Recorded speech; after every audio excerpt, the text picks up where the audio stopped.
Standard 9 students, good morning to all of you. In your chemistry chapter 2 classes of matter में हम लोग जो है मिक्सचर को कैसे सेपरेट कर सकते हैं, separation of the component of a mixture, तो किस किस प्रोसेस के थ्रू जो है उसे हम सेपरेट कर सकते हैं। तो उसी में हम लोग को क्रिस्टलाइजेशन प्रोसेस जो है वो पढ़ना था। पहले की क्लास में हम लोग इवेपोरेशन पर तक पढ़ चुके हैं। तो क्रिस्टलाइजेशन क्या है? क्रिस्टलाइजेशन एक प्रोसेस है। ये जो है जो इवेपोरेशन का टेक्निक हम लोग यूज़ करते हैं, तो उसके में जो रेसिड्यू बच जाता है, जैसा कि मैं एक्सप्लेन की थी पहले की क्लास में कि इवेपोरेशन जो वो प्रोसेस है जिसमें जो है जैसे हम लोग सी वाटर से अगर सॉल्ट ऑब्टेन करना है तो उसे पोंड में इकट्ठा करते हैं। वाटर जो इवेपोरेट होकर पीछे जो रेसिड्यू बच जाता है वो सॉल्ट है, तो वो इस तरह से सॉल्ट ऑब्टेन किया जाता है। तो ये रेसिड्यू जो है, ये सॉल्ट का जो रेसिड्यू बच जाता है वो प्योर नहीं होता, उसमें और भी जो इम्प्योरिटीज़ जो है कुछ मिक्सअप होते हैं। लेकिन क्रिस्टलाइजेशन जो टेक्निक है वो इससे जो है एकदम प्योर जो सॉलिड के प्योर क्रिस्टल जो है ऑब्टेन होते हैं। और process of evaporation gives only the residue which may contain some impurities to obtain the solid free from impurities. The method of crystallization is used. तो सॉलिड जो है फ्री ऑफ फ्रॉम इम्प्योरिटीज़ जो है हम लोग ऑब्टेन करते हैं crystallisation process के थ्रू। क्रिस्टल मीन्स क्या होता है? तुम अगर शुगर का एक एक दाना देखते हो वो एक क्रिस्टल है। एक उसी तरह सॉल्ट का बहुत स्मॉल है जो तुम्हें समझ में नहीं आता, लेकिन सॉल्ट का भी उसी तरह से एक एक क्रिस्टल जो है वो होता है। क्रिस्टल जो है एकदम प्योर सब्सटेंस, सॉलिड का प्योर सब्सटेंस जो है वो कहा जाता है। तो to obtain the solid free from impurities of the method of crystallisation is used for this the solution is taken in china dish. जैसा कि तुम अपने बुक पेज नंबर 30 के फिगर 2.7 में देख सकते हो, ये इस तरह का पॉट को चाइना डिश बोलते हैं। तो जो इसमें ऐसा कह रहा है कि जो सॉल्यूशन फॉर इसके लिए क्रिस्टल तैयार करने के लिए फॉर प्रिपरेटिंग क्रिस्टल क्या किया जाता है कि चाइना डिश में जो है वो सॉल्यूशन को इकट्ठा किया जाता है, रखा जाता है और उसे इवेपोरेट किया जाता है। इसी तरह से सेम उसे हीट देकर उसमें जो सॉलिड सॉल्यूशन जो कि घुलनशील है, सॉल्यूशन किसे कहेंगे? जो घुला हुआ है, liquid substance, solid liquid substance जो है वो लिक्विड के साथ जो सॉलिड पार्टिकल जो घुले रूप में होते हैं उसे क्या बोलते हैं? सॉल्यूशन बोलते हैं। तो इसे ऐसा सॉल्यूशन बनाया जाता है जैसे कि एक ग्लास तुम वाटर लोगे। अगर सपोज़ तुम एक ग्लास है, इसमें तुमने लिया वाटर, समझो कि इतना तुमने वाटर लिया। अब तुम इसमें जो है सॉल्ट डाल रहे हो, तो तब तक वो सॉल्ट तुम डालते जाओ जब तक कि वो वाटर जो है लिक्विड फॉर्म में हो जाए, लिक्विड ही फॉर्म में रहे। वो वाटर जो है वो लिक्विड फॉर्म में रहे, इतना डालते जाओ सॉल्ट। जब तुम देखो कि वो अब एकदम बहुत वो थिक होने लगा है, तो उसके पहले ही इतना ही तुमको सॉल्ट उसमें डालना है कि वो सॉल्यूशन जो है वो लिक्विड फॉर्म में ही रहे। तो ये उसके लेकिन जितने सॉल्ट, सपोज़ कि तुम 1 kg जो है सॉल्ट डाले, तब तक वो अभी तक लिक्विड फॉर्म में है। जैसे ही तुम उससे ज़्यादा डालते हो तो वो जो है वो थिक होता चला जाता है। तो उसके पहले ही, थिक होने के पहले, जस्ट पहले ही इतना ही तुमको सॉलिड सब्सटेंस डालना है। ये मैं सॉल्ट का एग्जांपल दे रही हूँ, कोई भी सॉलिड, इतना ही तुम्हें डालना है जो घुला हुआ रूप में रहे, लिक्विड के साथ वो घुले हुए रूप में ही रहे। तो ये जो कैपेसिटी है, जितना इसके लिए, सपोज इसके लिए 250 ग्राम ही है, 1 kg में तो नहीं होगा, हाफ ग्लास वाटर, सपोज 250 ग्राम जो है सॉल्ट हम इसमें घोल लिए हैं। अब इसके बाद इसका कैपेसिटी नहीं है कि ये उसी तरह से लिक्विड फॉर्म में रहे। इसका कैपेसिटी है बस कि 250 ग्राम ही इसमें जो है वो घुल सकता है। तो ये हो गया saturated solution.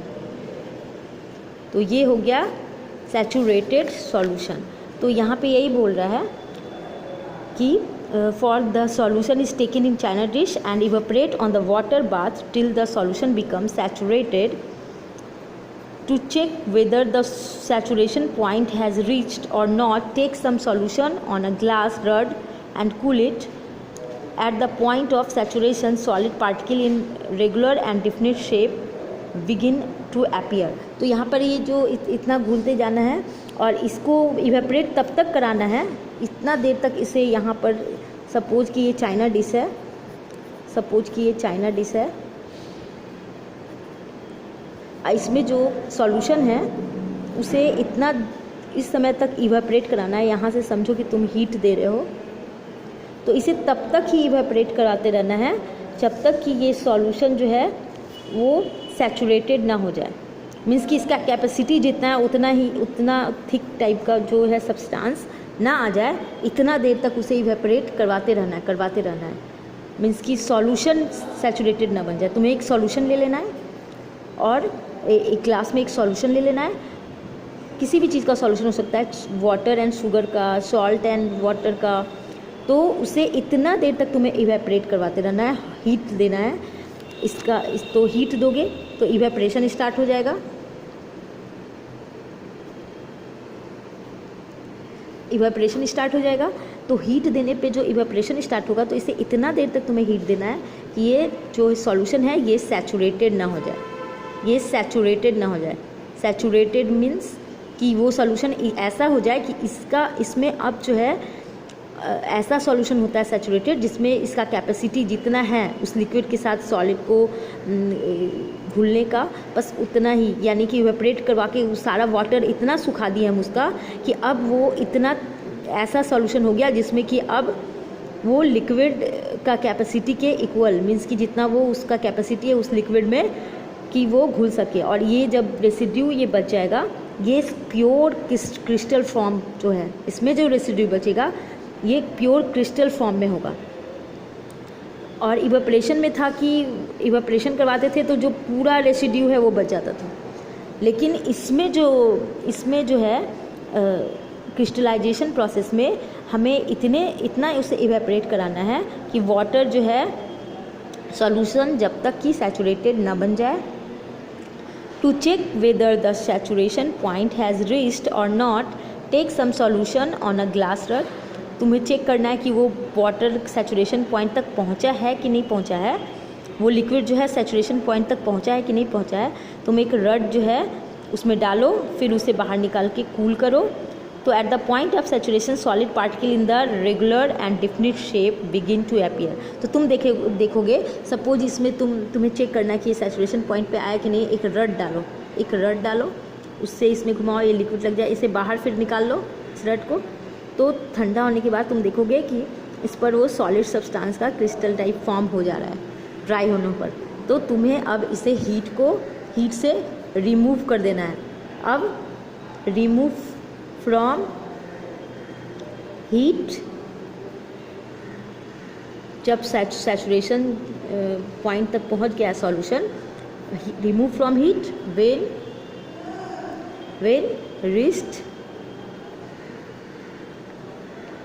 reached saturation, when reached at saturation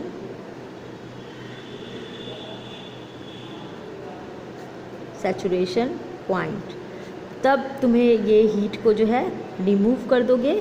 तो ये जो प्योर फॉर्म है, at the point of saturation solid particle in regular and definite shape begin to appear. जो सॉलिड पार्टिकल था उसका रेगुलर और डिफिनिट शेप आ जाता है। This particles are called crystals. तो ये पार्टिकल्स जो है वो क्रिस्टल कहलाते हैं। तो the saturated solution is removed from the flame and allowed to cool to the room temperature. जो सैचुरेटेड सॉल्यूशन है उसे रिमूव करते हैं फ्लेम से और उसे जो है रूम टेम्परेचर पे कूल करते हैं। The crystal of the solid separate from the solution. तो जो सॉल्यूशन से सॉलिड का क्रिस्टल जो है वो सेपरेट हो जाता है। The process is called crystallisation.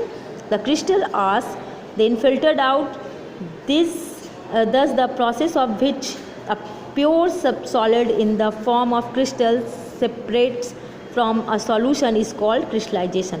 तो ये जो प्रोसेस है जिससे प्योर सॉलिड जो है वो सॉल्यूशन से ऑब्टेंड होता है, ये क्रिस्टल ही, ये सॉलिड ही क्रिस्टलाइजेशन है ये प्रोसेस, और ये सॉलिड जो है वो क्रिस्टल्स कहलाते हैं।